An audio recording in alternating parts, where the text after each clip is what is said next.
Hi guys, I'm Charlie Book Fanatic. Welcome back to my channel, and I feel like it's been the longest time since I've uploaded a video, but I had 10 time today and I thought I would recommend you some own voices books. If you don't know what own voices means, it means that an author writes from his own minority group about a character that is in that same minority group. Like a gay author writing about a gay character, or a Muslim author writing about a Muslim main character, and so on and so forth. So the first thing I want to recommend is actually a graphic novel series, and that is the Miss Marvel series, the newest one by Willow Wilson.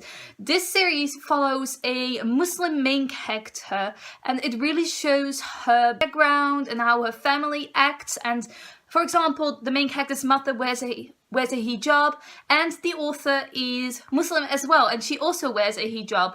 Our main character doesn't wear one, but you do see her background and her having to go to the mosque and just her practicing her religion basically, and how all of that works. Like, her brother is marrying this girl who is from a different background, and you really get to see how all of that works. You also get to see Kamala Khan, who is Miss Marvel, obviously as her superhero self and saving the day, which is so amazing. The second book I would recommend is a standalone YA contemporary, and that is Girl in Pieces by Kathleen, Glasgow.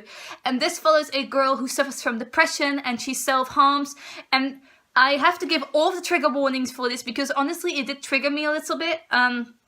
There's really graphic self-harm in this with pieces of glass. Also, the cover of this book, which I won't show on the screen, was also very triggering for me, and I honestly didn't like to look at it because it looks like cuts on an arm, and I can't deal with that. And if I had known that self-harm would be so prevalent and so graphic in this, I don't know if I would have picked it up, but I'm really glad I did pick it up. I skipped over the really graphic parts, but I really enjoyed the overall representation of depression because I've obviously suffered from depression, and so did Kathleen Glasgow, the author of this book, and I feel like she did a really great job of representing depression and how it feels and how dark and lonely it can get.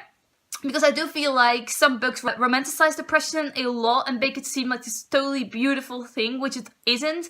And Kathleen Glasgow really showed the awful and the dark parts of it.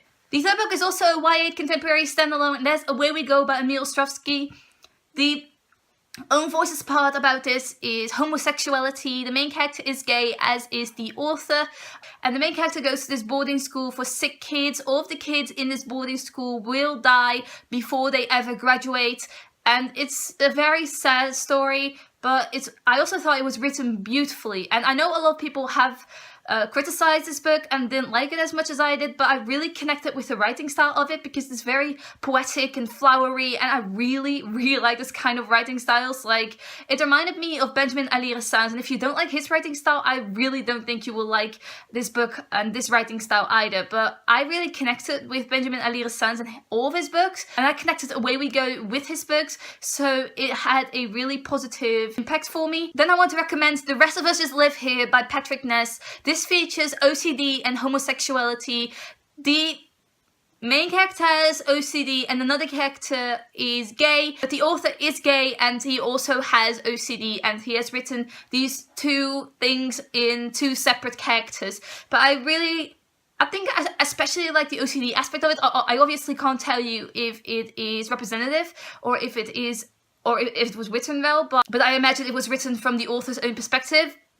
But I really liked how it was represented and how the main character's best friend saved him continually. Like, not really saved him, but just helped him with his OCD and actually noticed when he was having problems with his OCD.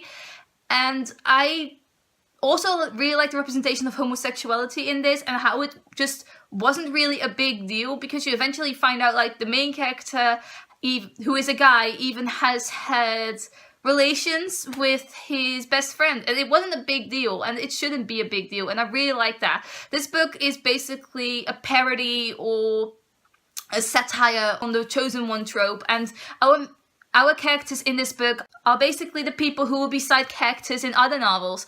And meanwhile, while all of their problems are going on, you at the beginning of the chapters, you get a little paragraph about what's going on with the chosen ones, and it's so funny. It really made me laugh a lot. And the last book I want to recommend is a trilogy, and that's To All the Boys I've Loved Before by Jenny Han. I've only read the first 2 books and the 3rd book isn't even out yet, but the main character is half American, half Korean, and obviously Jenny Han is Korean herself. I don't know if she's half Korean, half American, but I know she is of Korean descent.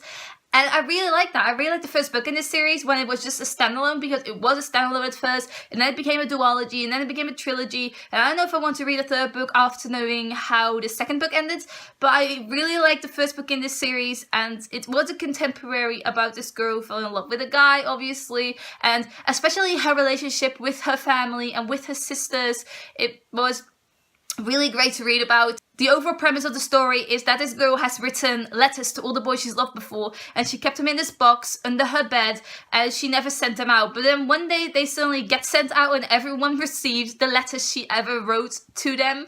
And I would be quite terrified of the replies I would get, and so was our main character in this book, and she obviously wanted to find out who sent them out, and mostly wants to avoid all the boys she's ever written a letter to. These were all of the Own Voices recommendations for today. I hope you enjoyed this video. Let me know down below if you have any recommendations for me. I would love to read some more Own Voices books, because I think it's so important that representation gets done well for every single aspect in someone's life, like homosexuality, OCD, mental illness in general, and sexualities and religions. I really love to read about all of those things, and I think representation is just so important when it comes to someone who writes from their own experiences. So if you have any recommendations for me, please leave them down below. I would love to know. Thanks for watching. Goodbye.